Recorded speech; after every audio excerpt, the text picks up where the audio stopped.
ठाकुर ने क्या किया जरा देखा? आपने सब बिगाड़ दिया। उसे गांव भेजने की जरूरत है। क्या हम ये सब्जी मेहमान को परोस सकते हैं? बताइए मुझे। माँ, ओ माँ, यहाँ आए आप। माँ, आपको और ताई जी को बाबा ने अभी बैठक खाने में बुलाया है। क्यों? वो बाबा के कोई खास मेहमान आ गए हैं इसलिए। बाबा आ सकती हूँ? हाँ, आओ आओ आओ। माँ, आ जाओ। आओ आओ प्रभा।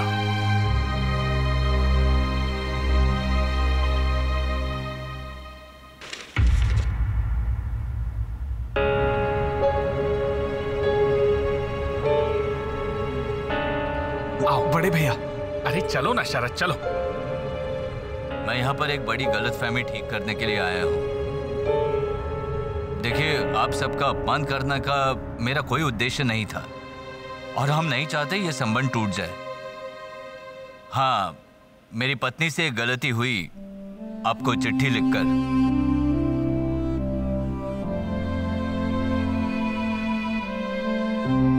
लेकिन समदन जी, आप हमें हमारी गलती के लिए क्षमा नहीं कर सकती हैं? अरे आप ऐसे क्षमा क्यों मांग रहे हैं अक्षय बाबू? देखिए, शादी में इस तरह की 2-4 गलतियां हो जाती हैं।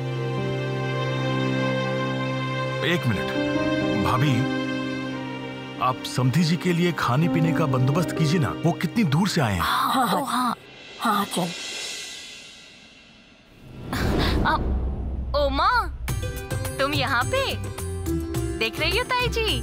आपके मंझले बेटे को भूख तो है पर जताना नहीं है। क्यों रे? खबर मिलते ही भागा भागा आ गया।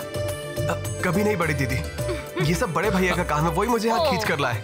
अब मिल गई खुशी। शरद, शरद, मैं कह रहा था कि बहुत देर हो गई है। देजी से कहिए दोपहर में भोजन करने के बाद ही जाए। मैं जरा रसोई घर जाती हूँ। ठीक है, ठीक है। ये समदन जी की राय तो कुछ पता ही नहीं चली। क्या वो शादी के लिए राजी नहीं है? नहीं अक्षय बाबू, आप बिल्कुल चिंता मत कीजिए। आप निश्चिंत होकर बैठिए। शादी यहीं होगी, ठीक है? मैंने आपको वचन दिया है और मैं अपने वचन से पीछे नहीं हटूंगा। आप बैठिए, बैठिए, बैठिए, बैठिए। हाँ हाँ, बैठ रहा हूँ, बैठ रहा हूँ। सतीश, शरद, क्या कर रहे हो? कुछ नहीं बाबा, पढ़ रहा था। देखो शरद, अब हमारे हाथ में समय नहीं है। मुझे कुछ सवाल पूछने हैं तुमसे। तुम्हारी माँ भी आ रही है, तो उनके सामने तुम बिल्कुल सच कहना, ठीक है? हाँ हाँ चल, हाँ चल। मेरे लड़के को उन्होंने सम्मान नहीं दिया है दीदी, और इसलिए मैंने शादी के लिए मना कर दिया। आपके देवर जी तो मुझे बिना बताए सब कुछ तय करके आ गए हैं, तो अब इस मामले में मेरी क्या जरूरत है? देवर जी कहाँ सब कुछ ठीक करके आए हैं? अगर ठीक ही करके आते तो क्या देव बाबू तेरे पास आकर माफी मांगते? मैं सही हूँ ना देवर जी? भाभी, आप उनसे कहें कि शरद से उसके दिल की बात पूछें, मुझ पर गुस्सा ना करें। वो क्या कहेगा? जब मैंने इनकार कर दिया है तो शरद मेरे विरुद्ध जाकर ये शादी नहीं करेगा। हे भगवान, अब मैं क्या करूं? देखो प्रभा, बेहतर यही होगा कि हम अक्षय बाबू को आज ही अपना फैसला सुना दें। अरे उनका भी तो कोई सम्मान है। उदालिया के घर में विवाह के साथ शरद की काफी बातचीत हुई है, और वो भी संबंध तय हो जाने के बाद। उसके बाद भी अगर छोटी मोटी गलतफहमी के कारण ये शादी टूट जाए तो विवाह की बेइज्जती नहीं होगी क्या? ये बात हमें भी समझनी चाहिए। अगर मैं लड़की की माँ होती तो उनकी पत्नी की तरह चिट्ठी लिखकर नहीं भेज देती। और इसीलिए तो अक्षय बाबू खुद हमारे घर में आके हमारे सामने क्षमा मांग रहे हैं। उस चिट्ठी की वजह से वो आज बहुत शर्मिंदा हैं। क्या इतना काफी नहीं है प्रभा? बात क्षमा मांगने या ना मांगने की नहीं है। आप पहले से ही मुझे गलत समझ रहे हैं। शरद बेटा, तुम्हें बुरा नहीं लग रहा है क्या? ऐसा नहीं लग रहा कि शादी के बाद उस घर में तुम सबके सामने छोटे बन जाओगे? देखो, पंडित जी आने वाले हैं, कुछ अच्छे रिश्ते लेकर आएंगे। अगर तुम कहो तो हम कोई और लड़की ढूंढ लेंगे।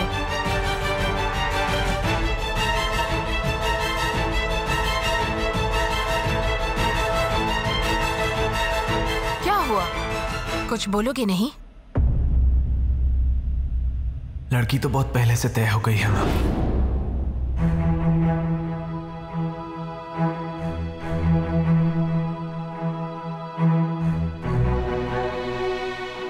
आप सभी तो बोलते थे जन्म मृत्यु और शादी विधाता के हाथों में है।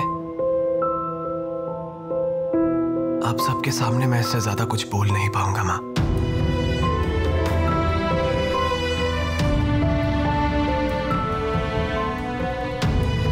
देखा ना, शरद भी इस शादी के लिए तैयार है। बेचारा शर्म के मारे कुछ बोल नहीं पा रहा था। तेरी बहुत इज्जत करता है ना। क्या मुसीबत है? अरे प्रभा, तुम कुछ तो बोलो, ऐसे चुप मत रहो। क्या मैं उन्हें हाँ बोल दूं?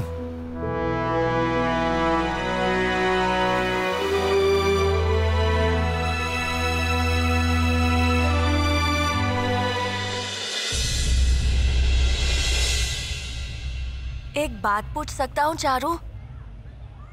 मैं आज साहेब जैसा नहीं दिख रहा ना?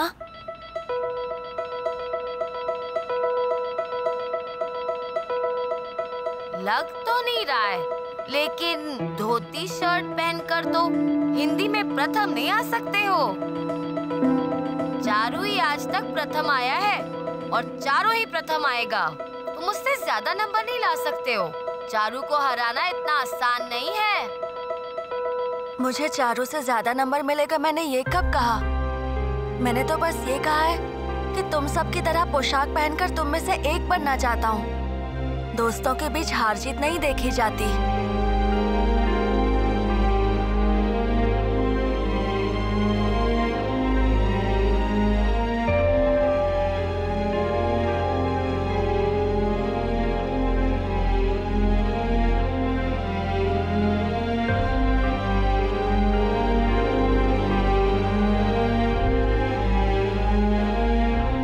बातें कहने की क्या जरूरत थी? जीते ने तो ठीक ही कहा है। अच्छा हुआ अपनी जगह पर खुद चला गया। देखा नहीं कैसे चुपचाप पीछे जाकर बैठ गया।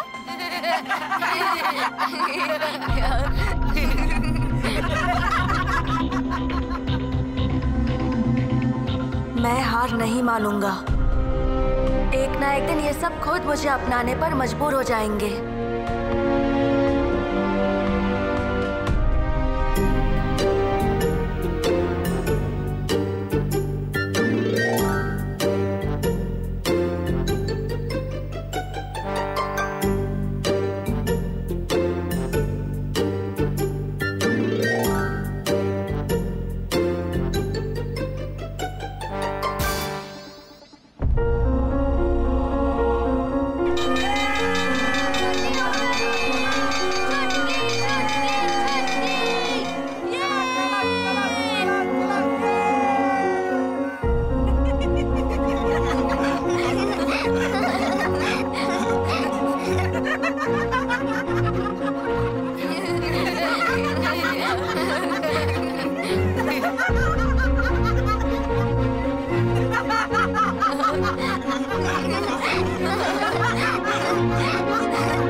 रुको सुभाष।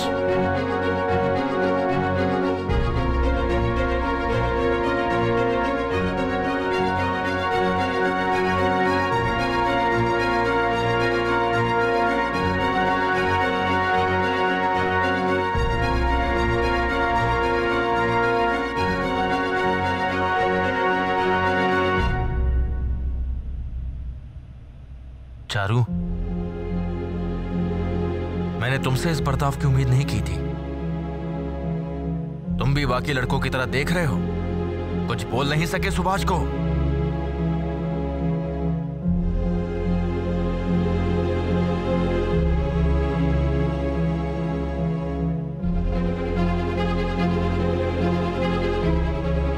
सुभाष, तुम्हारे पीठ पर यह कविता लिखकर चिपकाते वक्त तुम्हें पता नहीं चला? इसलिए हंस रहे थे। दिखाइए। साहेब तो हमेशा नकल करता है, चाहे धोती कुर्ता पहन ले। कौवा जैसे का करता है, चाहे नचाए पंख उसके। वाह वाह सुभाष वाह। हिंदी में लिखी इस कविता को तुमने बहुत ही अच्छे से पढ़ लिया। पढ़ने में दिक्कत नहीं हुई। कितना अच्छे से फटाफट बोल दिया मैंने। इसका मतलब मैं अब हिंदी पढ़ सकता हूँ। तब तो सब मुझे लेकर ऐसी कविता नहीं बनाएंगे ना। और सुभाष ये काम जिन्होंने भी किया है उनके ऊपर बिल्कुल गुस्सा मत करना।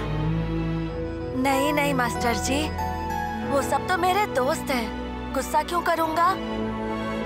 जो इंसान भूल को माफ कर सकता है ना, वही श्रेष्ठ होता है। मेरा आशीर्वाद है, बहुत बहुत बड़े इंसान बनो बेटा।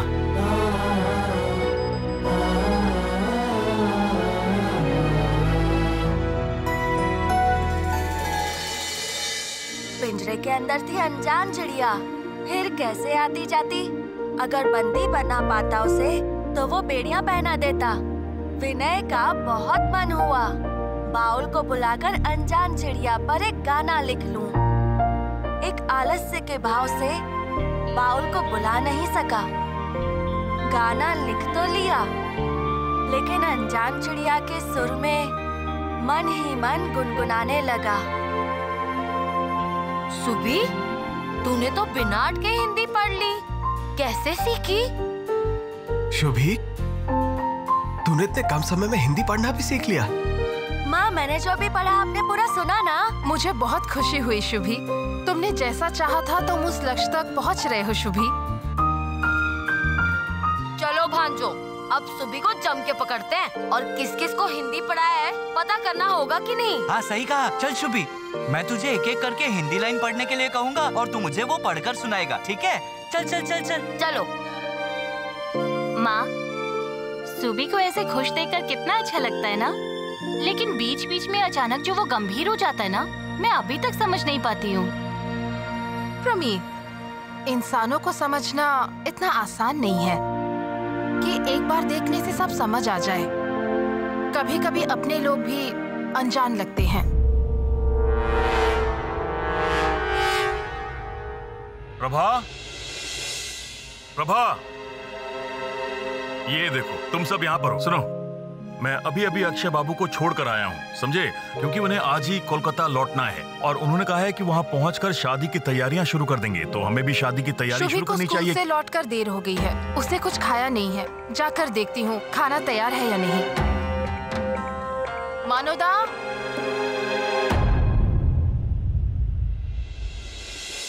जागो, आगे बढ़ो। अपने लक्ष्य तक पहुंचने तक रुकना मत।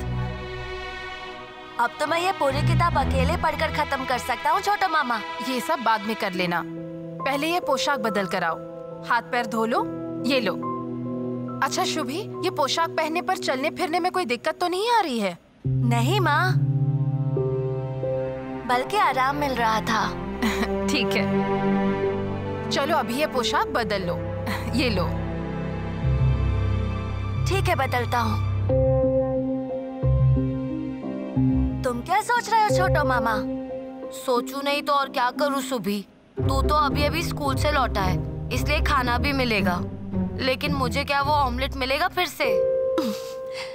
माँ, छोटो मामा को भी ऑमलेट दो ना। छोटो मामा, आज मैं इतना खुश हूँ कि तुम्हें अपने हाथ से ऑमलेट खिलाऊंगा।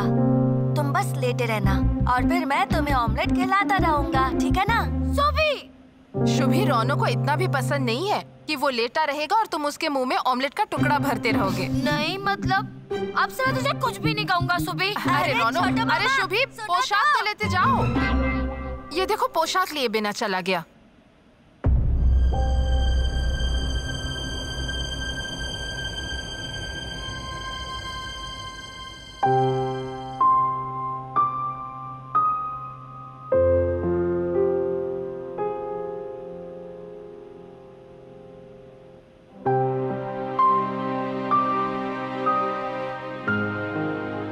आप मुझे माफ कर दो ना माँ।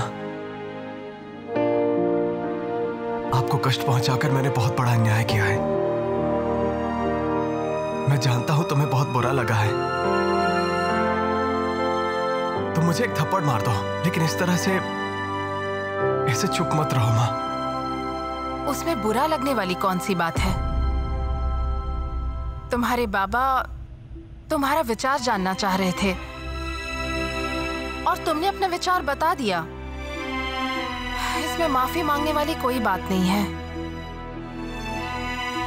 ये कहकर आप मुझे टाल नहीं सकती हो माँ। मैं जानता हूं आपके मन को बहुत ठेस पहुंची है, लेकिन आपको ऐसा देखकर मुझे बिल्कुल अच्छा नहीं लग रहा है माँ। माँ मुझे एक बार बता दो, मैं बाबा को जाकर कह देता हूँ मैंने जो कुछ किया है बिना सोचे समझे किया है। इसकी कोई जरूरत नहीं है शरद। तुमने मेरे पास आकर ये सारी बातें बता दी, उसी से ही मेरे मन को शांति मिल गई। लेकिन पता है क्या, तुम अपनी मन की बात अपनी माँ को आकर बता सकते थे ना शरद। मैं तुम पर बहुत विश्वास करती हूँ बेटा। माँ मैं आपको वचन देता हूँ, मैं अब कभी भी आपको दुख नहीं पहुंचाऊंगा।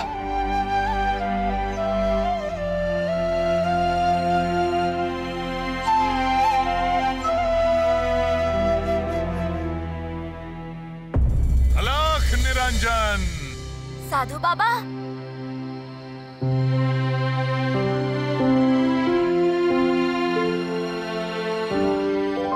घर में कोई है बेटा?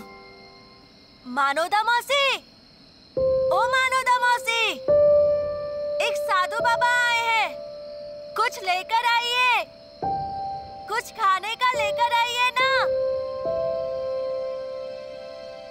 साधु बाबा आप आइए, आइए, मैं अभी कुछ लेकर आता हूँ। तुम कौन हो बेटा? मैं सुभाष। मेरा नाम मुरारी है, मुझे अनंता ने भेजा है। अनंता ने मुझे तुम्हारे बारे में बताया। अनंता? कैसे है अनंता? वो घर नहीं आएंगे क्या? वो ठीक है, वो जरूर आएंगे सुभाष। तुम जरा अनु दीदी को बुलाकर ला सकते हो? अनु मौसी, रुकिए, मैं अभी आता हूँ।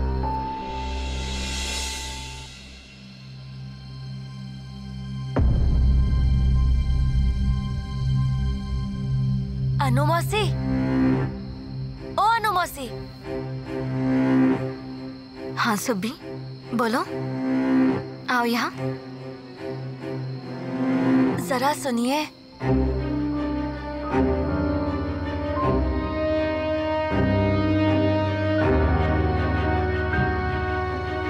क्या? मानोदा, तुम यहाँ पर हो? जाओ, जाकर अंदर से साधु बाबा के लिए चावल लेकर आओ।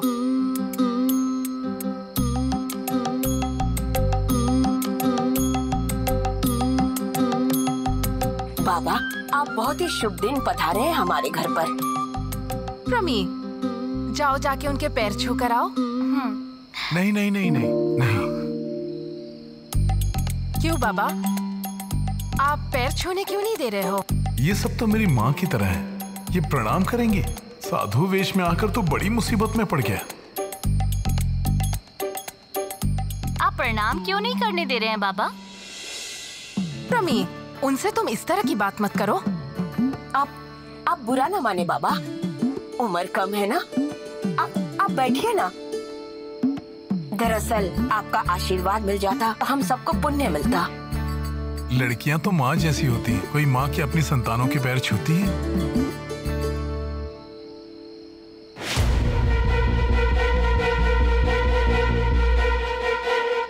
आपका दिया दान ही तो सब कुछ है, लाओ। दीदी, साधु बाबा आए हैं इसलिए मैंने थोड़े चावल। हाँ हाँ, दे दो उनको। लीजिए। वहां पर सब ठीक है ना?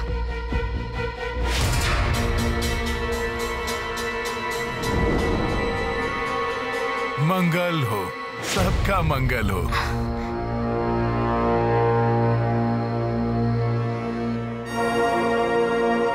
अनु मौसी को इन्होंने क्या दिया होगा?